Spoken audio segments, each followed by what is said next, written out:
Auteur des ouvrages La chair et la pierre, Le cri de l'espérance, Idées pêle-mêle et La voix de mes pas, Jonas Rano est né en 1949 à Saint-Esprit, en Martinique. Il est membre de l'Association des écrivains de langue française.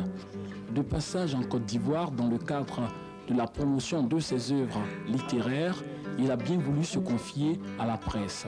Nous nous sommes intéressés à sa dernière création, Joan dans les jardins de Dieu.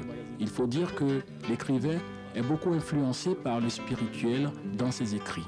Je participe à ma modeste manière à ce qu'on pourrait appeler l'éveil de la conscience collective en ce qui concerne le monde noir auquel j'appartiens. C'est très important puisque vous voyez très bien que depuis les indépendances, l'Afrique semble n'avoir pas véritablement évolué de sa propre, autogestion intellectuelle et de sa propre gestion, je dirais, économique et sociale. Donc moi j'écris pour essayer de dire modestement ce que je puis appris à travers mes différents périodes, à travers mes différents voyages, et surtout j'écris parce que si je ne le dis pas, ce que je pense, qui va le dire à ma place?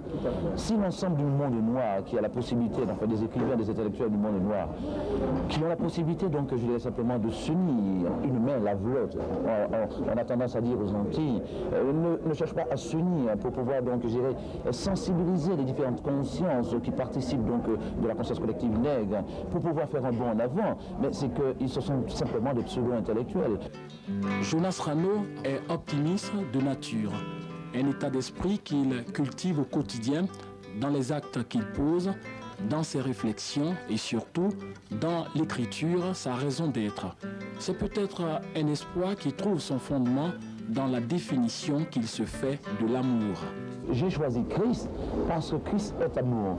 À partir de ce moment-là, tout ce que l'on peut aimer passe par Christ en fait. Si j'aime quelqu'un, ben, j'aime d'abord Christ et j'aime cette personne.